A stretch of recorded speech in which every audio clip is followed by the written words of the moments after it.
Bonjour, bienvenue dans la cuisine du village. Aujourd'hui, je m'inspire du popcorn pour vous parler de tout ce qui se passe derrière la graine de maïs que l'on peut consommer et même un peu plus loin pour cette émission. Mais tout de suite, je vais me passer en cuisine.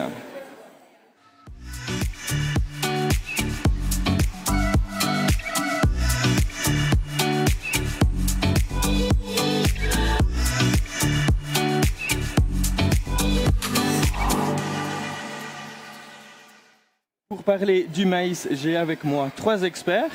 Eric Vandamme, vous êtes cultivateur de maïs doux et toutes sortes de variétés de maïs, même des semences de maïs. Merci d'être avec nous. Merci. Et Eric Bonnefoy, vous êtes agriculteur dans un beau petit coin près de chez moi, Franche-Comté, cultivé du maïs et plein d'autres cultures. Merci d'être avec nous. Merci à vous. Et j'ai Nicolas Montepagano, vous êtes à la GPM, responsable de la filière des maïs spéciaux. Merci d'être avec nous. Merci à vous. Maintenant, place à la cuisine. Benjamin Marchand. Benjamin, chef, on mange quoi aujourd'hui? Bonjour tout d'abord. Alors aujourd'hui, on va manger un houmous de maïs avec des tuiles de maïs ainsi que des pickles de maïs. 100% maïs en différentes textures. Le maïs, il y a une saison pour consommer ce maïs? Alors le maïs, il faut mieux le consommer entre, je dirais, fin août et mi-octobre. Voilà. Vous avez une petite recette en plus de maïs, une idée de recette? Parce que moi, je vous avoue que j'ouvre ma boîte de conserve, je mets ça sur une de mes salades, quand j'ai un peu la flemme de manger le soir. Une recette toute simple à base de maïs? Il y a plusieurs choses qu'on peut faire, mais on peut aussi utiliser les farines, favoriser le maïs frais pour utiliser en popcorn par exemple. Voilà. Merci beaucoup. Maintenant, Merci je vais aller au jardin. On va parler ensemble de comment est-ce qu'on peut cultiver dans notre jardin du maïs. Ça sera le maïs doux. Et là, on a besoin de très peu de matériel si on veut avoir du maïs chez soi. Moi, j'utilise des petits pots en fibre de bois biodégradables. Ces petits pots, renseignez-vous avant de les acheter. On en trouve en fibre de coco. Je les déconseille. Ces petits pots-là, ils viennent de Chine, alors qu'on en trouve en fibre de bois qui sont issus de nos forêts françaises. Je vais les remplir pratiquement jusqu'en haut avec un bon terreau de semis, un terreau de qualité. Là aussi, privilégiez toujours du terreau de qualité. Et je vais mettre dedans 1 à 2 graines. Je les recouvre avec un tout petit peu de terreau. Voilà, je les arrose bien et ces petits pots-là, je vais les mettre chez moi dans un endroit très lumineux. On fait ça au courant du mois de mars, du mois d'avril, avant de les installer dans mon jardin, une fois que les gelées ne seront plus à craindre. Les maïs, je vous parlerai tout de suite après de plein d'astuces pour les associer de culture, pour avoir plus de rendement. Donc, restez jusqu'à la fin de l'émission. Maintenant, je vais rejoindre mes experts pour parler un peu de ce fameux maïs, ce maïs doux que l'on consomme. Pour commencer, Thierry Vandamme, on cultive beaucoup de maïs doux en France. Donc on produit beaucoup de maïs doux effectivement en France. C'est le premier producteur en Europe. On trouve en France plus de 25 000 hectares de maïs doux. L'Europe, elle, représente au total 77 000 hectares. Et au niveau mondial, 400 000 hectares. Donc la France est un producteur important, mais qui est également en concurrence avec des pays d'Asie, donc récemment en concurrence avec la Chine et avec la Thaïlande. Maintenant en France, on a un réseau extrêmement bien structuré pour la production de maïs, qui démarre aux producteurs de maïs pour aller jusqu'aux industriels de la transformation, de la mise en boîte et jusqu'au réseau de grande distribution. Le maïs doux, c'est une culture c'est tous les champs qu'on voit de maïs, c'est ça, ou il y a d'autres maïs dans ces champs? Alors le maïs doux n'est qu'une toute petite partie du maïs cultivé en France. Je peux peut-être donner la parole à mes collègues sur la répartition des surfaces, mais le maïs doux, c'est une partie extrêmement réduite. Elle regroupe 800 producteurs en France. C'est pas beaucoup. Qui donc leurs productions sont mises en conserve dans 8 usines. Ça regroupe 1500 salariés au niveau français. Donc c'est beaucoup moins important que la production de maïs grain, par exemple en France, qui est de 13 millions de tonnes, à comparer aux 150 000 tonnes en fait, produites par la France, au niveau maïs doux. Eric, le maïs, on ne l'utilise pas qu'en cuisine. Pourquoi il est cultivé aussi, le maïs, chez vous? C'est pas forcément c'est le même maïs? Alors le maïs en France, pour parler chiffres, on a environ, on a diminué, ça a diminué la solde de maïs française. Avant on était aux alentours de 3 millions d'hectares. On se situe entre 2 600 000 et 2 650 000, 2 millions 7. Est-ce que c'est dû à ce fameux dérèglement climatique qu'on en a un peu moins? La sécheresse en Pas été? spécialement, non, c'est par rapport à une conjoncture générale. Alors pour revenir sur les 2 600 000, on a la moitié qui est maïs, on va dire maïs fourrage, et l'autre moitié maïs grain. Alors dans le maïs grain, on a l'ensemble des maïs, que ce soit le maïs popcorn, le maïs pour l'alimentation du bétail en grain, et le maïs doux, et le maïs pour d'autres formes, puisqu'il y a multitude de formes. Pour en revenir au maïs fourrage, c'est le maïs qu'on appelle le maïs récolte plante entière. Vous savez, le maïs pour donner aux animaux, quand on fait les ensilages, comme on dit. Et vous parliez de ma région, effectivement, il y a énormément de récoltes de maïs plante entière pour alimenter les animaux. On est un petit peu en altitude quand même, c'est une région qui est plus favorable à la culture du maïs, ou on cultive du maïs sur l'ensemble du territoire français? Le maïs, c'est une plante magique, ça. On le cultive sur l'ensemble du territoire.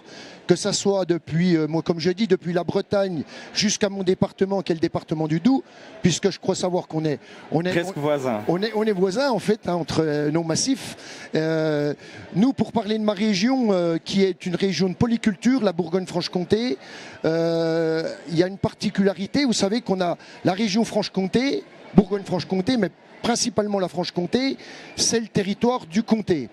Et dans le comté, la charte du comté n'intègre pas le maïs en silage, mais ne refuse pas le maïs plante entière, qui est un maïs qu'on peut récolter le matin et donner à manger le soir aux animaux, enfin la journée même. Et j'ai tendance à dire, puisque je peux en parler facilement pour ma région, c'est que quelquefois on dit, avec le changement climatique, le dérèglement climatique, le maïs sauve l'élevage. Il sauve l'élevage, pourquoi? Parce qu'on a tendance à penser que les animaux, les vaches ou les bêtes d'engraissement, tout ce qu'on fait pour faire de la viande, mangent de l'herbe. Mais avec le dérèglement climatique, quand on n'a plus d'herbe en été, on est content d'avoir du maïs dans les silos pour justement alimenter les animaux. Revenons un petit peu Je voudrais quand même rajouter que même si la Franche-Comté est une très belle région, le sud-ouest et les Landes sont aussi de belles régions. En maïs doux, le sud-ouest représente 94% de la production de maïs doux. Donc on est plutôt dans le sud-ouest. On est plutôt dans le sud-ouest. Le maïs apprécie la chaleur et l'humidité. Et le pot de chambre de la France, c'est pas Rouen, c'est Bayonne, le Pays Basque et le Sud-Ouest. Donc le maïs doux trouve vraiment un terroir tout à fait adapté dans le Sud-Ouest. Et le maïs, revenons à celui que nous humains on consomme, le maïs de la polenta, le maïs de la farine, le maïs du popcorn, c'est le même maïs? C'est les mêmes variétés? Alors chaque variété en fait est spécialisée. L'histoire du maïs remonte à 7000 ans avant Jésus-Christ. La plante s'appelait à l'origine la théocinthe, elle ne produisait que quelques graines. Donc en 7000 ans, l'humanité en fait a sélectionné des variétés en leur donnant une spécialisation. Donc chez moi, je produis du maïs grain. Ça, c'est un épi de ma récolte de l'année dernière. C'est des épis qui sont assez gros, volumineux, et qui ont un grain qui est très farineux et qui va être tout à fait propice à l'alimentation du bétail ou à la fabrication de farine pour l'alimentation. Là, c'est un épi de popcorn. Donc là, on voit que l'épi est beaucoup plus petit. Les grains sont ronds, extrêmement durs. Et on obtient ce produit fini une fois passé à la poêle. Donc une graine telle que vous l'avez plantée ne pourra donner qu'une seule variété, donc soit du maïs grain, soit du popcorn, soit du maïs doux tel que dans cette boîte. Donc c'est des variétés qui n'ont rien à voir. Donc si vous donnez une semence ou des graines à des amis, selon ce qu'ils recherchent, faites attention à la variété que vous leur fournissez. Donc j'ai un ami qui tous les ans me commande quelques graines de maïs en Haute-Savoie, et qui fait pousser, donc, selon les années, soit quelques pieds de maïs doux ou quelques pieds de maïs popcorn, et je lui donne les graines adaptées à chaque fois. Maintenant, un petit peu santé. Est-ce que le maïs, c'est bon pour la santé ? Alors le maïs, c'est bon pour la santé. On vous a expliqué qu'il y a différentes formes de maïs. On peut faire beaucoup de choses avec le maïs et on peut le consommer. Les humains, pas que les animaux, les humains le consomment. Le maïs doux, le maïs popcorn, la polenta, les cornflakes. On peut le consommer de plein de façons. Tout est bon pour la santé. Si je reviens sur le maïs doux, c'est un légume. C'est un peu à part dans le monde du maïs. C'est un légume et ça a les propriétés gustatives et nutritionnelles des légumes. C'est bon pour la santé par définition. C'est riche en eau. Dans le maïs doux, il y a 70 à 80% d'eau. C'est riche en fibres. C'est naturellement riche en sucre. C'est pour ça qu'on parle de maïs doux. Il est naturellement sucré. Ce sont des variétés particulières. C'est du sucre naturel. Donc c'est riche en énergie, mais c'est assez peu calorique. Donc dans le cadre d'un régime santé, c'est tout à fait adapté. Et c'est riche en vitamines. Il y a un cocktail de vitamines qui est très intéressant, notamment toute la gamme des vitamines B, B3, B5, B6, B9. La vitamine B9, par exemple, c'est très bon pour le développement cellulaire, l'embryon, le fœtus. Et c'est riche en phosphore, en potassium. Et par exemple, vous le savez tous, c'est jaune-orangé. En fait, comme tous les légumes jaunes-orangés, c'est riche en caroténoïdes. Et les caroténoïdes, c'est bon pour la santé, c'est bon pour la vision. Et en fait, c'est en consommant des caroténoïdes qu'on synthétise et qu'on consomme aussi de la vitamine A. Donc c'est riche et bon pour la santé à bien des niveaux. Et c'est aussi sans gluten. Pour les gens qui sont intolérants au gluten, c'est une alternative pour diversifier son régime alimentaire. Et c'est un légume, donc il ne faut pas hésiter à le consommer comme n'importe quel autre légume. Il faut être inventif. Là, on est sur une émission culinaire. On va déguster des formes de maïs un petit peu originales. Tous les gens qui nous regardent dans leur cuisine, qui ont des boîtes de maïs doux ou du maïs doux frais, soyez inventifs, osez le cuisiner comme n'importe quel autre légume que vous cuisinez chaud, froid, en purée, en sorbet. On peut faire un peu tout ce qu'on veut et toutes les formes sont bonnes pour la santé parce que c'est un légume. Petite question, si on se rend faire nos courses, est-ce qu'il y a du meilleur maïs que d'autres ? Est-ce qu'on peut trouver des maïs qu'on devrait plutôt éviter, de maïs pas français dirons-nous, mais est-ce qu'il y a du bas de gamme, du haut de gamme dans le terme de maïs ? Déjà, le maïs français est bon. Il faut consommer de préférence du maïs français. Vous avez dit, Thierry l'a dit, c'est 20-25 000 hectares. C'est assez peu par rapport aux 2,5 millions, 3 millions d'hectares dont a parlé Eric. Mais c'est une fierté nationale puisqu'on est premier producteur européen. Et la production française de maïs doux, elle est très largement suffisante pour satisfaire aux besoins des consommateurs français. Donc on peut acheter facilement du maïs doux français. Il est bon pour la santé, il est de bonne qualité, il est produit avec des normes sanitaires exemplaires. Et il est tellement bon qu'on l'exporte et on en fait profiter les consommateurs européens. Donc toutes les formes de maïs sont bonnes et on a la chance d'avoir des industriels très importants, très qualifiés sur le territoire français qui produisent tous de l'excellente qualité de maïs, que ce soit des marques de grandes marques, des marques de distributeurs. Tout le maïs est bon et j'ai envie de dire encore plus s'il est français et on a la chance de pouvoir le trouver facilement, donc il ne faut pas s'en priver. Quand on voit aussi des épis de maïs, là ils ont des grains petits, j'en ai vu avec des grains noirs, des grains blancs, j'en ai vu. C'est quoi toute cette diversité de maïs ? Vous regardez tous, je m'excuse, c'est peut-être une question bête, mais... Alors effectivement, il y a des maïs colorés, soit pour faire des bouquets séchés très, très beaux, et aussi éventuellement pour l'alimentation, mais je vais dire que c'est un petit peu folklorique. La qualité d'un maïs, elle est vraiment liée à son itinéraire culturel, donc à la façon dont il est semé, cultivé, récolté. La qualité est liée également au délai entre la récolte dans le champ et l'arrivée dans l'usine de conditionnement. La qualité en maïs doux est liée également à la date de récolte. Si on récolte relativement tard un maïs doux, il va perdre en tendreté, il va devenir plus farineux. Moi j'ai ça aussi dans mon jardin. Des fois je le récolte un peu tard, je pars en vacances et il donne presque mal aux dents quand on en fait une salade. Hein. Donc ça c'est dommage parce qu'en plus il fera un mauvais maïs grain pour vos poules parce qu'il sera très, très pauvre en farine. Donc effectivement il y a une date optimum de récolte qui conditionne en grande partie la qualité. Et voilà. Eric? Et vous demandiez par rapport à la couleur, à la grosseur, les grains et tout.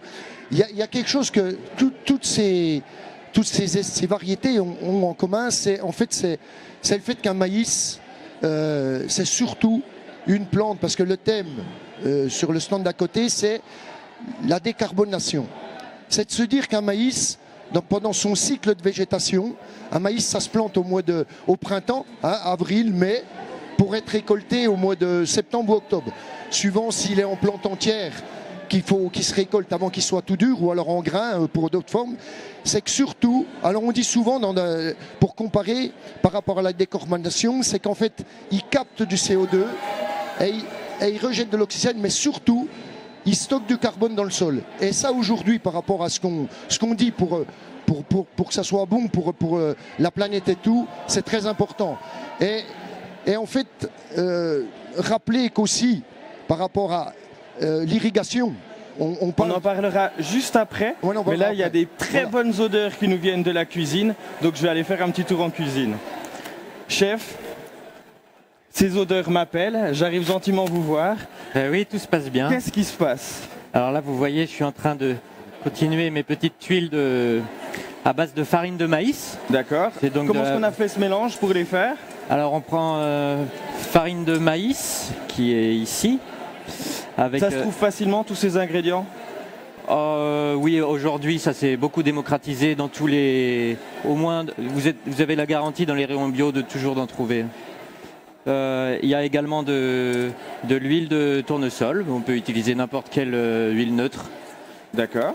Donc farine, huile de tournesol et un petit peu d'eau. C'est tout. Parfait. Voilà. Si on veut s'amuser, qu'on veut faire jaune, on aurait pu mettre du curcuma ou du curry par exemple. Et j'ai aussi fait donc mes pickles de maïs. Comment ça se fait? Alors vous prenez 200 g de vinaigre de riz et vous y ajoutez 50 g de sucre. Vous faites bouillir le vinaigre et le sucre et vous le versez tout simplement sur les maïs. On est très, voilà. Ça a l'air, en tout cas, ça sent très bon sur ce plateau. Merci Malheureusement, beaucoup. À l'image, on ne peut pas vous transmettre les odeurs. Un petit ingrédient magique pour rehausser tout ça? Écoutez, moi j'ai utilisé du piment d'Espelette. Évidemment. Également huile de sésame dans mon houmous. Voilà. Parfait. Je reviens tout de suite à la fin on fera le dressage ensemble avec mes invités. Très bien, à tout de suite. Maintenant, retournons au jardin. Parlons un petit peu des associations de culture que l'on peut faire avec nos fameux épis de maïs. Alors, ils sont juste là sur le plateau, nos épis de maïs, mais il me semblait important de vous parler d'une façon de cultiver le maïs, une façon ancestrale qui a été désignée comme culture ingénieuse par la FAO. Donc c'est vraiment pour dire les Nations Unies qui trouvaient ces trois cultures qui sont ainsi appelées les trois sœurs, ou la milpa.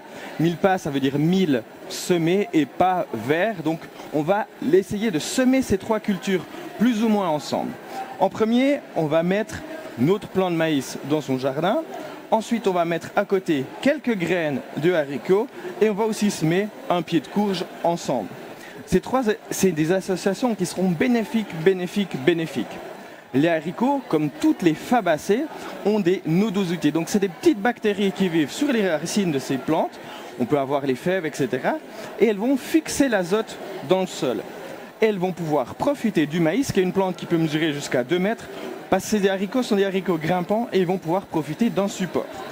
Si on n'aime pas les haricots, on peut mettre des fèves, on peut mettre les petits pois, etc. C'est des cultures qui iront bien ensemble. La courge, elle va coloniser le sol et elle va faire un peu d'ombre à nos pieds de maïs. Et puis elles vont pouvoir aussi stocker un petit peu d'eau dans le sol et on va pouvoir récolter les fruits. Et le maïs, il servira de tuteur qui peut être lui remplacé éventuellement par un tuteur. C'est vraiment une culture et une association de culture ancestrale qui est très simple à faire chez vous au potager. Vous pouvez remplacer aussi les haricots par une jolie fleur, les hippomées. Si vous voulez aussi ajouter simplement des salades à leur pied, vous verrez ces mélanges-là de légumes. On peut gagner en place, gagner en productivité et votre jardin aura un sol qui appréciera ces trois plantes. Mais on va retourner avec mes experts pour parler un petit peu d'avenir avec le maïs, réchauffement climatique, dérèglement climatique. Est-ce qu'on ne risque pas de manquer de culture de maïs avec, on sait que c'est une plante qui est un peu gourmande en eau quand même, non ? Alors le sud-ouest est bien placé en matière de perception de réchauffement climatique. Et ce qu'on constate, nous, dans le sud-ouest, c'est qu'à l'heure actuelle, dans les Landes, par exemple, on ne peut plus cultiver de céréales à paille parce qu'il y a des pointes de température qui sont excessives par rapport à ces productions. Le maïs, par contre, lui, s'adapte très bien au réchauffement climatique, à des températures élevées.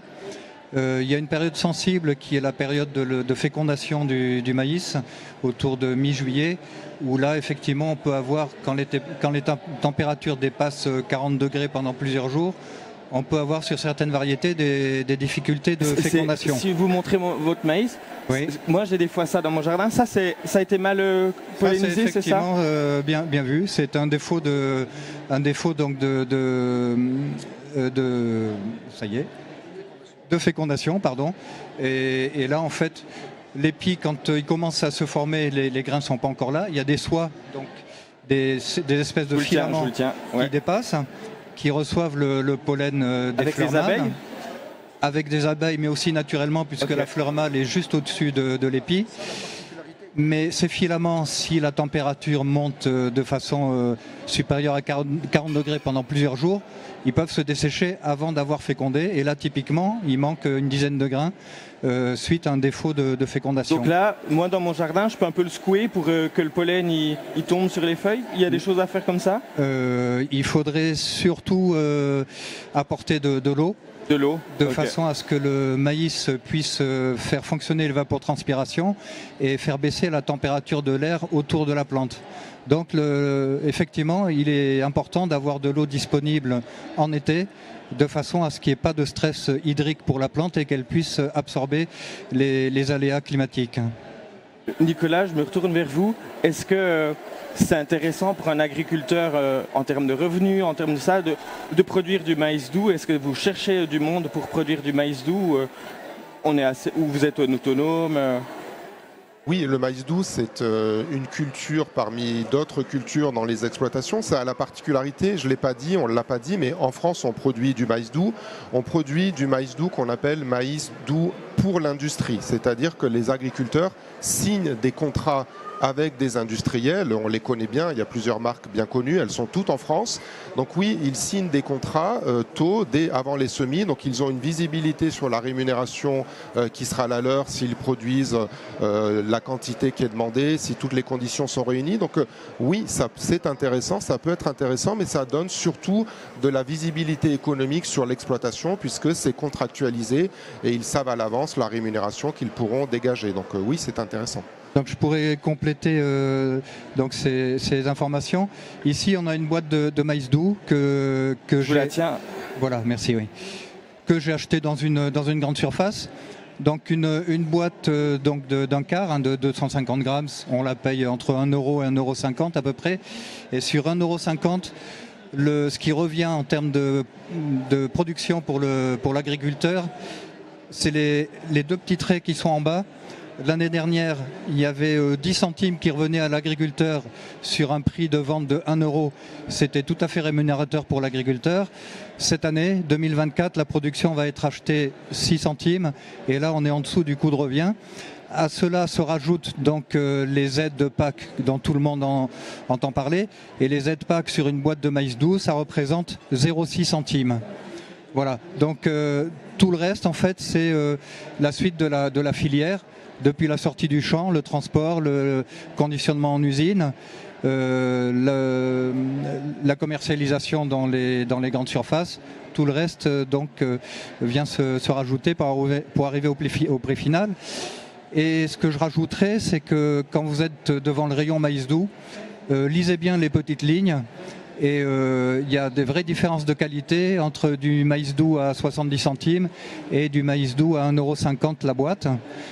Donc ça vaut le coup. Enfin, personnellement, je préfère acheter du maïs doux un peu plus cher et avec des qualités gustatives nettement supérieures. Eh ben, voilà. Merci beaucoup. Dernière question. Est-ce que le maïs doux de demain, il y a de la recherche et développement, j'imagine, pour trouver des nouvelles variétés. Qu'est-ce qu'on recherche actuellement pour adapter le maïs doux à demain ? Par exemple, il faut que le maïs continue à puisse continuer à être reproduit. Vous parliez de changement climatique, d'adaptation au changement climatique. C'est une plante qui s'adapte naturellement, mais la sélection génétique par les semenciers, on est sur le village Sémaé, sur les semences, c'est important pour s'adapter aux conditions climatiques, pour s'adapter peut-être à certaines maladies. Certaines variétés sont plus naturellement tolérantes que d'autres, donc il y a un axe de sélection sur la tolérance à l'eau, la consommation d'eau, la tolérance à certaines maladies, et il y a peut-être aussi des marchés de niche qui peuvent émerger sur la quantité naturelle de sucre. Le consommateur est à la recherche, on appelle ça du maïs doux super sweet, super sucré, naturellement super sucré, donc il y a des types de variétés qui s'orientent vers ça, et on va peut-être demain voir arriver du maïs doux blanc. Il y a quelques variétés comme ça qui apparaissent, c'est encore peu développé en France, en Europe, mais pourquoi pas demain diversifier les formes de maïs à travers la couleur. Mais il y a plein de critères de sélection qui sont possibles, et le goût avant tout, ce caractère croquant, sucré, naturellement juteux, ça, quoi qu'il arrive demain, ça restera la marque de fabrique du maïs doux, et c'est ce qui plaît aux enfants, aux parents, ça ne changera pas. Oui. Sur ces très belles paroles pleines d'espoir, je vous invite à venir avec moi en cuisine, c'est le moment où on va dresser et pouvoir goûter. Alors on en est où, chef? Je crois qu'il ne reste plus qu'à dresser. Je suis prêt. Eh ben, Voilà. Expliquez-nous comment est-ce qu'on fait à la maison des très jolies verrines. Je vois ça pour nos invités. Oui, tout à fait. Donc là, on va d'abord mettre le houmous de maïs. Est-ce que je vous aide? Oh, c'est bon, vous embêtez pas, regardez. Hop. Voilà.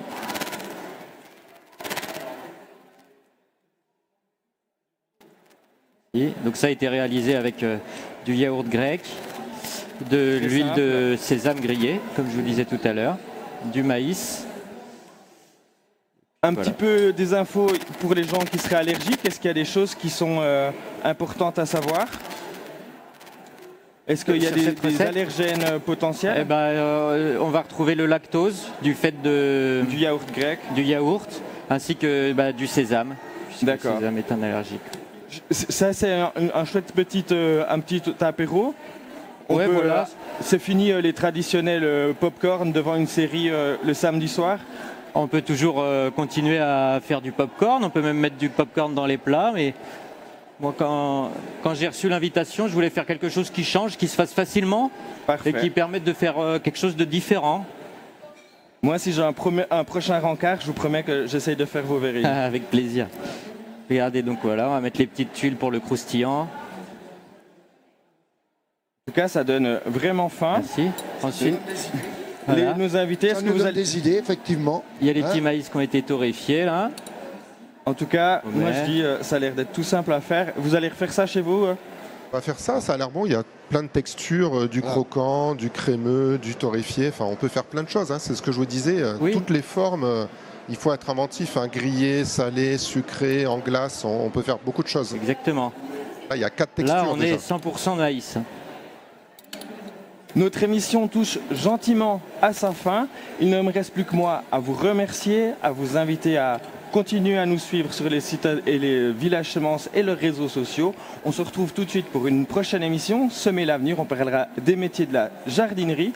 Nous, on se retrouve demain à la même heure pour une nouvelle émission, La cuisine du village. Au revoir.